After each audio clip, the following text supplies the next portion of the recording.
Okay, I'm going down to a trip on memory lane to read Mr. Men and Little Miss stories.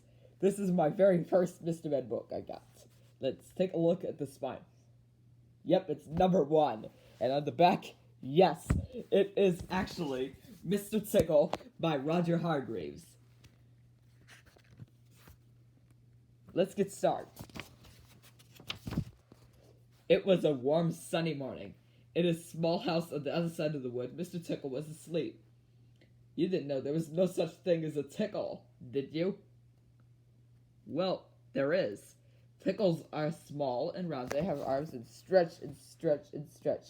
Extraordinary long arms. Mr. Tickle was fast asleep. He was having a dream. It must have been a very funny dream because it made him laugh out loud. And that woke him up. He sat up in bed, stretched his extraordinary long arms, and yawned an enormous yawn. Mr. Tickle felt hungry, so do you know what he did? He reached out one of his extraordinary long arms, opened the bedroom door, reached down the stairs, opened the kitchen door, reached into the kitchen cupboard, opened the cookie bin, took out a cookie, brought it back upstairs, and threw it the bedroom door, and back to Mr. Tickle in bed. As you can see, it's very useful indeed having arms as long as Mr. Tickle's. Mr. Tickle munched his biscuit, or a cookie. He looked out the window. Today looks very much like a tickling day, he thought to himself.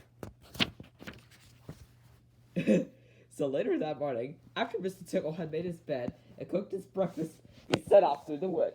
As he was walking along, he kept his eyes very wide open, looking for someone to tickle. Looking for anybody to tickle. Eventually, Mr. Tickle came to a school. There was nobody about, so reaching up his extraordinary long arms so high to a high window ledge, Mr. Tickle pulled himself up and peeped through the window that is open. Inside, he could see a classroom. There were children sitting at the desks, and this is a teacher writing on the blackboard.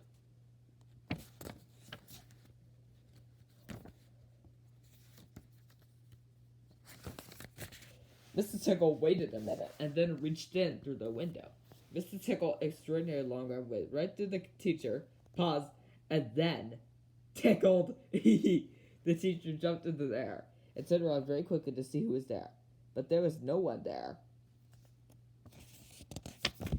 Mr. Tickle grinned a mischievous grin. He waited another minute and then tickled the teacher again. This time he kept the tickets and the teacher was laughing out loud, saying, stop it, all over again. All the children were laughing too. It's such a funny sight. There was a terrible pandemonium. Eventually, Mr. Tickle thought that he had had enough fun. So he gave the teacher one more tickle for luck and then very quietly brought his arm back to the open window, chuckling to himself. He jumped down to the window, leaving the poor teacher to explain what it was all about. Which, of course, he couldn't.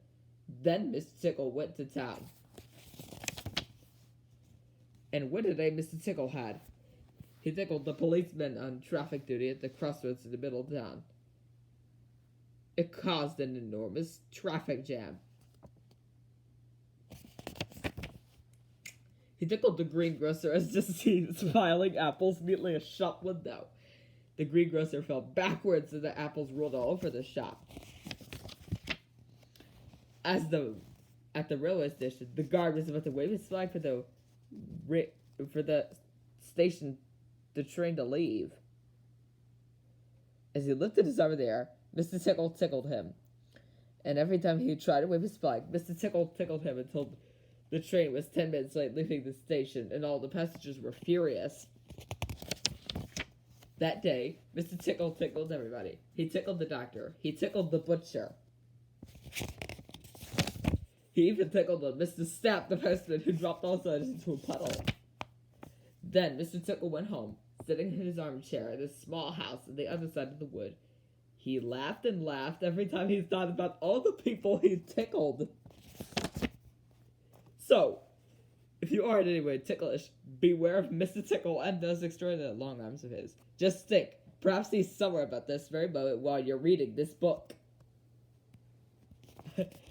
That is me reading this book. I'm Mr. Noisy Rolf the Dog's World.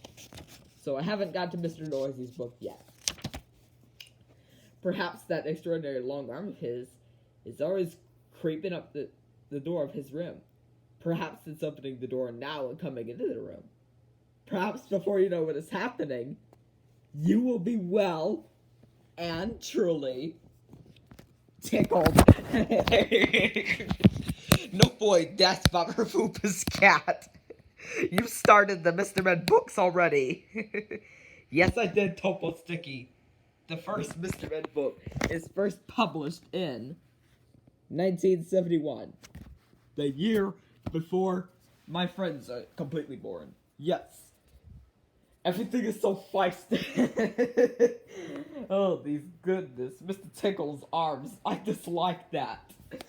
What if he's in Mr. Noisy's talent show? We haven't got to Mr. Noisy's book yet. Oh, sorry.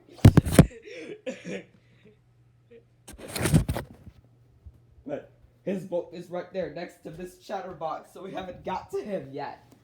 Oh, yeah. I might be a huge fan of the Mr. Men, though. I think it's some egads. I'd like a piece of you. What? Did you just say that line? You haven't got the Mr. Noisy's book yet, Topo Sticky. Oh, sorry. Just saying.